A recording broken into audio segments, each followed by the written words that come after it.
Well, another day And today. then we're still here. We're still here. And actually, much to my pleasure, we're having so many neurodevelopmental guests this Yeah. afternoon. We're joined now by Kevin Cook.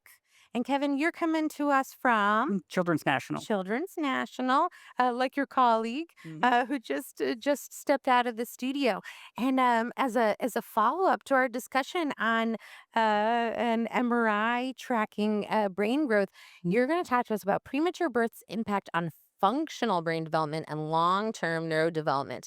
What is this word, functional brain development? Why did you select this term? Yes. Yeah. So Katie, who just talked with y'all, Yeah. has worked in structure, Yeah. so how big various parts of the brain are. Right. I come from a functional lens, so rather than looking at the actual physical structure of the brain, I use a technique called functional connectivity, which Hmm. is just measuring how various parts of the brain are communicating with each other.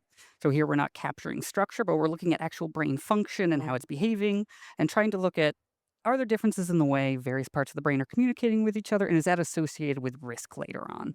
And you're using functional MRI? What Yes. modality? Yep, we're using functional MRI. Yep, Okay. For people who aren't familiar with functional MRI, what does that look like? absolutely. So it looks just like a structural MRI. So we Hmm. put a baby, get them nice and asleep, Yeah. swaddle them on up, put them in a big old machine. Yeah. And here, rather than taking a picture of just a single state in time, so just how the brain looks, we're capturing a bold response. So we're looking at changes in hemodynamics in the brain Mhm. over a period of time, 10, 15, 20 minutes. And then we're looking at how that changes relative from one region to a different region. Very cool. Awesome. Okay. So, what are the details we need to know about Yeah. the premature brain? Yes. So, as Katie, I'm sure, mentioned, we have a lot of really good studies looking at preterm infants at term equivalent Right. age and ex utero term born infants. But we don't know a lot about what is occurring in all that period before they hit term Mm. equivalent age. We Mhm. know there's differences in brain structure, we know there's differences in brain function, but we don't know how that changes before they hit that term age point.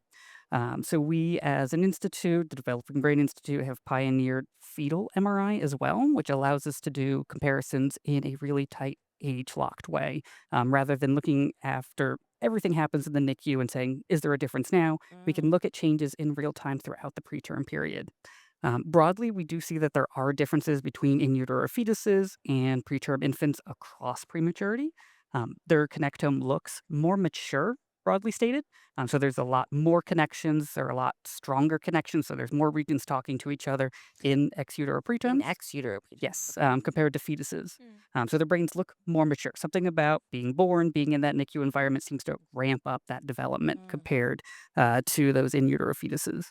And the in utero fetus is what gestational age are we talking about? Like what is the time frame that you look at for the fetal MRI? Yes, so we capture as young as about 20 weeks Mm. up through about 37 weeks. Got it. Got And it. how do you recruit these moms? You say we're making a workbook of normal fetal MRIs. Yeah, so these are all controls from other studies Well, looking mostly at congenital heart disease. yeah. So we recruit controls. We generally find moms are really interested in Yeah, just what does it look like? for sure. Because you get so much more information and than you do with like an ultrasound, right? You get a really high definition picture of the brain, and we generally find moms are really excited to participate because it's also kind of fun to see what it looks like. Yeah, absolutely. And tell us about the fMRI changes, the connectivity over time that you're seeing. Yes. So what's really interesting beyond just looking at the in utero fetuses and those preterm infants is looking within the preemies and the impact of gestational age that they were born at. Mm. So we know that the earlier you're born, the higher your risk of neurodevelopmental delays, of neurodevelopmental disorders. So, autism, ADHD, somewhere between a 4 and 7-fold increase when you're born very or extremely premature. So we are looking at within the preemies the impact of how early kids are born. And what we find is that there's a really marked difference about whether you're born extremely, very, or moderately premature. Mm. Mhm. In particular, those moderately premature kids seem to bounce back. Mm. So Mm. very quickly, we see some increases in connectivity that mirror a little bit more of what we see in fetuses, Mhm. compared to those that are very and extremely premature, who just seem to have a different pattern of connectivity over time that changes throughout that NICU stay. Mhm. Are there specific findings that you found that could predict certain outcomes, like the things that you're seeing on functional MRI? Because I think I'm thinking from the terms of how do you use this information in clinical practice? What's the clinical application there?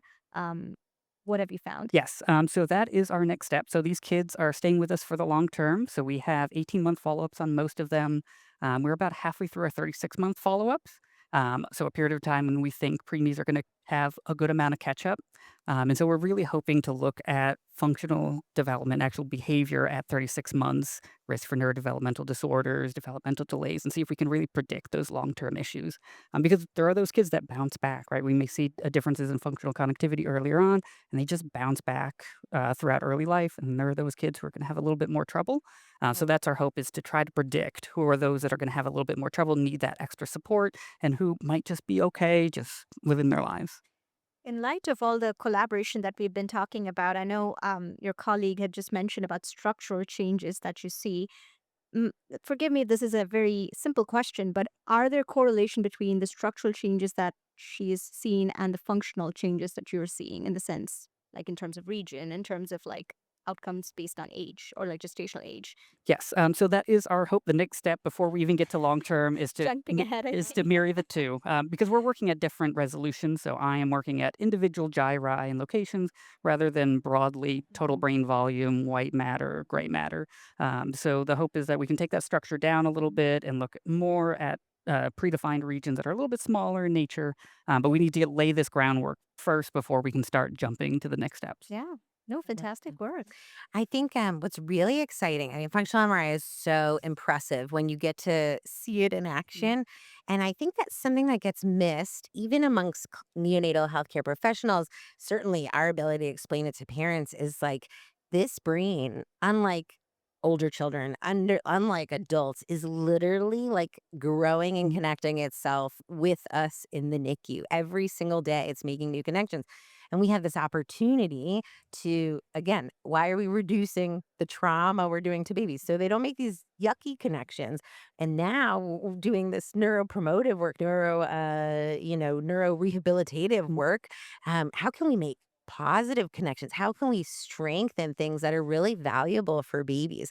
It's it's um it's such a unique opportunity to be working with little people Mhm. and help, I mean, literally helping shape their brain. Yes. And I hope that when people have the opportunity to see your work and they think about their day-to-day interactions with babies at the bedside, I hope it will be more salient for them how critical those day-to-day activities are. That's the hope. Every interaction we have is a chance to build better success later on, and we need to keep that in mind.